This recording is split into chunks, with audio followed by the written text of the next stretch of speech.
अगर आप जून महीने में एस्ट्रोनॉमिकल इवेंट्स को देखना चाहते हैं तो बने रहिए इस वीडियो के साथ। जून 3 द परेड ऑफ प्लैनेट्स। आपने आसमान में सैकड़ों टिमटिमाते तारों को तो जरूर देखा होगा, लेकिन जून के महीने में आपको सौरमंडल के ग्रहों को देखने का मौका मिलने वाला है। 3 जून 2024 को एक बहुत ही रेयर एस्ट्रोनॉमिकल इवेंट होगा। इस इवेंट में आप 1, 2 या 3 नहीं बल्कि 5 ग्रहों को एक साथ देख पाएंगे। इंटरेस्टिंग बात तो ये है कि इन्हें देखने के लिए आपको आसमान के अलग अलग एरिया में नहीं देखना पड़ेगा। ये सभी एक ही रेखा में मौजूद होंगे, बिल्कुल परेड करते हुए सोल्जर्स की तरह। यही कारण है कि वैज्ञानिकों ने इस इवेंट को परेड ऑफ प्लैनेट्स का नाम दिया है। एस्ट्रोनॉमी की भाषा में ऐसे इवेंट्स को कंजंक्शन कहा जाता है। कंजंक्शन शब्द का मतलब होता है दो चीजों का आपस में मिलना। जब ग्रह, तारे और चांद आसमान में एक साथ दिखाई देते हैं तो उसे कंजंक्शन इवेंट कहा जाता है। नॉर्मल कंजंक्शन इवेंट्स में 1 या 2 ग्रह ही दिखाई देते हैं, जिनके बीच की दूरी मात्र कुछ सेंटीमीटर्स होती है। असलियत में यह ग्रह एक दूसरे से करोड़ों किलोमीटर दूर होते हैं, लेकिन आसमान में देखने पर यह बहुत नजदीक दिखाई देते हैं। कुछ ऐसा ही 3 जून की सुबह को भी देखने को मिलेगा। आप आसमान में मरकरी, वीनस, मार्स, जुपिटर और सैटर्न ग्रह को ऑब्जर्व कर पाएंगे।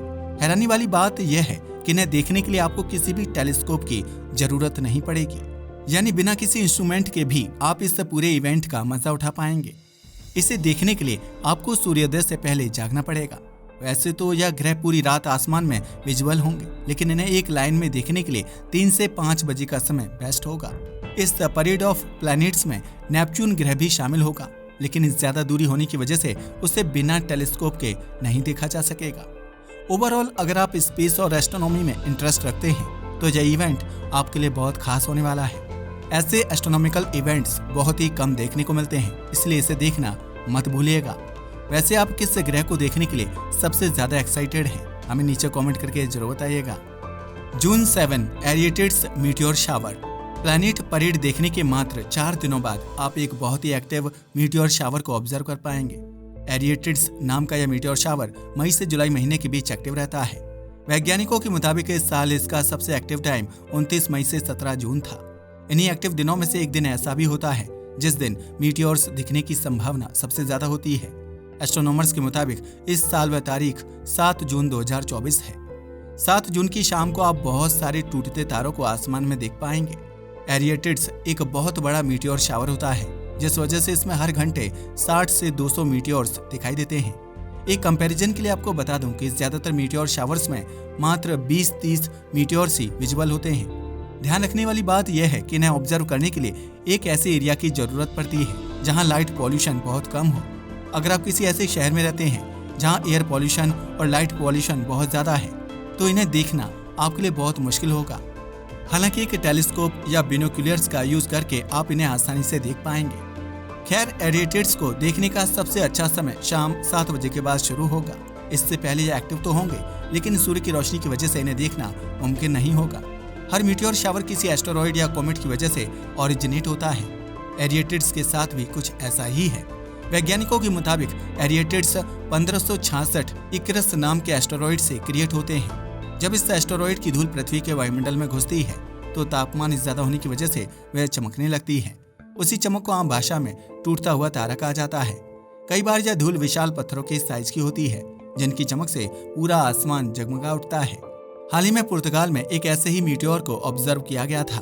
स्क्रीन पर आप उस मीटियोर की रियल फुटेज को देख सकते हैं, जिसमें वह नीले रंग का दिखाई दे रहा है। इंटरेस्टिंग बात यह है कि उसके नीले रंग की वजह से पूरा आसमान थोड़ी देर के लिए नीला हो गया था। ऐसे मीटियोर इवेंट्स रेयर होने के साथ काफी खतरनाक भी होते हैं। कई बार यह मीटियोर्स वायुमंडल को पार करके पृथ्वी की सतह तक पहुंच जाते हैं और बड़े लेवल पर तबाही करते हैं। लेकिन घबराने की कोई बात नहीं है, क्योंकि एरिएटेड्स मीटियोर शावर में ऐसा कुछ नहीं होगा। आप बिना किसी चिंता के इस एस्ट्रोनॉमिकल इवेंट का मजा उठा सकते हैं। अगर आपके पास एक टेलीस्कोप है तो आप इसे रिकॉर्ड भी कर सकते हैं। 20 जून सोलिस्टिस। हर साल जून के महीने में हमें साल का सबसे लंबा दिन देखने को मिलता है। कुछ ऐसा ही इस साल भी होने वाला है। 20 जून 2024 को पृथ्वी के नॉर्दर्न हिस्से में साल का सबसे लंबा दिन होगा। इसके जस्ट अपोजिट यानी सदर्न इस नए साल का सबसे छोटा दिन होगा। इसे साइंटिफिक भाषा में जून सोलिस्टिस कहा जाता है। वैज्ञानिकों के मुताबिक इस साल का जून सोलिस्टिस काफी डेंजरस हो सकता है। ऐसा अल नीनो की वजह से होगा। आपकी जानकारी के लिए बता दूं कि अल नीनो एक वेदर पैटर्न है जिसकी वजह से भारतीय सब कॉन्टिनेंट बहुत गर्म होने लगता है। इस गर्मी को ग्लोबल वार्मिंग की वजह से और बढ़ावा मिल जाता है, जिससे टेम्परेचर्स रिकॉर्ड ब्रेक करने लगते हैं। यह जानकर आपके होश उड़ जाएंगे कि हाल ही में पब्लिश हुई एक रिपोर्ट के मुताबिक जून में दिल्ली का टेम्परेचर 56 डिग्री सेल्सियस तक पहुंच सकता है। इसके पीछे सिर्फ अल नीनो ही नहीं बल्कि दिल्ली का पॉल्यूशन और ग्लोबल वार्मिंग भी जिम्मेदार है। जून सोलिस्टिस के दिन सूर्य नॉर्मल दिनों के मुकाबले ज्यादा देर आसमान में चमकता रहेगा। इससे पृथ्वी को एक्स्ट्रा हीट मिलेगी जो कई एरियाज में काफी जानलेवा भी साबित हो सकती है। ग्लोबल वार्मिंग को एक झटके में तो खत्म नहीं किया जा सकता, इसलिए गर्मी से बचने के लिए हमें दूसरे तरीके अपनाने पड़ेंगे। अगर आप कहीं बाहर जा रहे हैं तो लाइट कलर के कपड़े पहनिए ताकि सूरज की ज्यादा से ज्यादा रोशनी रिफ्लेक्ट हो जाए। अगर हो सके तो आप आसपास पेड़ लगाइए ताकि लोकल एरिया के टेम्परेचर को घटाया जा सके। आपको जानकारी होगी कि पेड़ों की वजह से तापमान 5 से 7 डिग्री सेल्सियस तक कम हो जाता है। हर साल जून सोलिस्टिस का इवेंट बहुत खास माना जाता है, लेकिन इस बार यह खास होने के साथ खतरनाक भी होने वाला है। इस इवेंट को ऑब्जर्व नहीं किया जा सकता, लेकिन इसके थ्रू काफी एक्सपेरिमेंट जरूर किए जा सकते हैं। उन एक्सपेरिमेंट्स के बारे में आप किसी भी ब्राउजर पर पढ़ सकते हैं। 22 जून स्ट्रॉबेरी मून। सोलिस्टिस के मात्र 2 दिनों बाद आसमान में स्ट्रॉबेरी मून दिखाई देगा। दरअसल जून में होने वाली पूर्णिमा को स्ट्रॉबेरी मून कहा जाता है। यह नाम नेटिव अमेरिकन्स द्वारा रखा गया था जो जून के महीने में स्ट्रॉबेरी को हार्वेस्ट करते थे। यूरोपियन कंट्रीज में इसी चांद को रोज मून कहा जाता है। ऐसा इसके लाल रंग की वजह से है जो आमतौर पर मून राइज के समय दिखाई देता है। इस इवेंट को बिना किसी टेलीस्कोप के ऑब्जर्व किया जा सकता है। अगर आप किसी ऐसी एरिया में रहते हैं जहां ऊंची इमारतें कम हैं, तो आप चांद के रोज कलर को भी देख पाएंगे।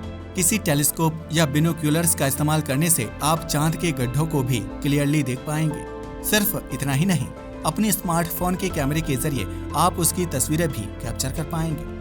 आधी रात के आसपास यह स्ट्रॉबेरी मून बिल्कुल व्हाइट हो चुका होगा और उसकी ब्राइटनेस अपनी पीक पर होगी। यह टेलीस्कोप के जरिए ऑब्जर्वेशन करने का सबसे अच्छा समय होता है। सूर्य की रोशनी चांद के उन एरियाज को भी उजागर कर देती है जो आमतौर पर बहुत धुंधले दिखाई देते हैं। June 27 moon near Saturn. Lunar occultation of Saturn. Strawberry moon के 5 दिनों बाद आसमान में एक बहुत ही ब्यूटीफुल इवेंट होगा। हम बात कर रहे हैं चांद और शनि ग्रह के कंजंक्शन की। 27 जून की शाम को यह दोनों स्पेस ऑब्जेक्ट्स एक दूसरे के बहुत नजदीक आ जाएंगे। बिना किसी टेलीस्कोप के देखने पर ऐसा प्रतीत होगा जैसे यह दोनों आपस में कंबाइन हो चुके हैं। ऐसे कंजंक्शन इवेंट्स को अकल्टेशन भी कहा जाता है। इसमें एक स्पेस ऑब्जेक्ट दूसरे स्पेस ऑब्जेक्ट को सामने से घेर लेता है जिससे उसकी लाइट ब्लॉक होने लगती है। 27 जून को होने वाले इस इवेंट में पृथ्वी का चांद शनि ग्रह को अकल्ट करेगा। उस समय इन दोनों के बीच की दूरी मात्र 0 डिग्री 06 मिनट्स होगी जो बहुत ही कम है। वैज्ञानिकों के मुताबिक उस दिन चांद का 72% हिस्सा इल्यूमिनेट होगा जिससे शनि ग्रह की रोशनी कम हो जाएगी। दरअसल आसमान में दिखने वाली हर ऑब्जेक्ट की ब्राइटनेस चांद की ब्राइटनेस पर डिपेंड करती है। जिस दिन आसमान में चांद नहीं होता उस दिन ग्रह और तारे ज्यादा चमकीले दिखाई देते हैं। जैसे जैसे आसमान में चांद का साइज और ब्राइटनेस बढ़ने लगती है वैसे वैसे ग्रह और तारे धुंधले होने लगते हैं। इस कॉन्सेप्ट को विज्ञान की भाषा में रिलेटिव ब्राइटनेस कहा जाता है। जून बूटिड्स मीटियोर शावर। 27 जून की तारीख को मून एंड सैटर्न कंजंक्शन ही नहीं बल्कि एक और एस्ट्रोनॉमिकल इवेंट होगा। इंटरेस्टिंग बात यह है कि यह इवेंट एक मीटियोर शावर होगा जिसमें हर घंटे मात्र 1 या 2 मीटियोर्स ही दिखाई देंगे। जून बूटिड्स नाम के इस मीटियोर शावर के पीछे पोन्स विनेक नाम के कॉमेट का हाथ है। यह एक शॉर्ट पीरियड कॉमेट है जिससे सूर्य का एक चक्कर लगाने में मात्र 6.3 सालों का समय लगता है। वैज्ञानिकों के मुताबिक वैसे तो यह मीटियोर शावर बहुत इनएक्टिव होता है, लेकिन कई बार इसमें आउटबर्स्ट्स देखने को मिलते हैं। इन आउटबर्स्ट्स के दौरान मीटियोर्स की संख्या अचानक से बहुत ज्यादा हो जाती है जिससे आसमान जगमगा उठता है। जून बूटिड्स का आखिरी आउटबर्स्ट 1998 में देखा गया था जब मीटियोर्स की संख्या 100 से भी ज्यादा हो गई थी। इंटरेस्टिंग बात तो ये है कि इस मीटियोर शावर की डिस्कवरी ही एक आउटबर्स्ट की वजह से हुई थी जिसे 1916 में रिकॉर्ड किया गया था। अगर आप इस मीटियोर शावर को देखना चाहते हैं तो आपको एक मीडियम पावरफुल टेलीस्कोप की जरूरत पड़ेगी। बिना किसी इंस्ट्रूमेंट या बेसिक टेलीस्कोप के जरिए इस इवेंट को देखना बहुत ही मुश्किल होगा। तो यह थे जून महीने में होने वाले सबसे इंटरेस्टिंग और इम्पोर्टेंट एस्ट्रोनॉमिकल इवेंट्स। आपको इनमें से किस इवेंट का सबसे ज्यादा इंतजार है हमें नीचे कमेंट करके जरूर बताइएगा। आज के इस वीडियो के लिए बस इतना ही। वीडियो पसंद आया हो तो इसे लाइक और शेयर करें। धन्यवाद।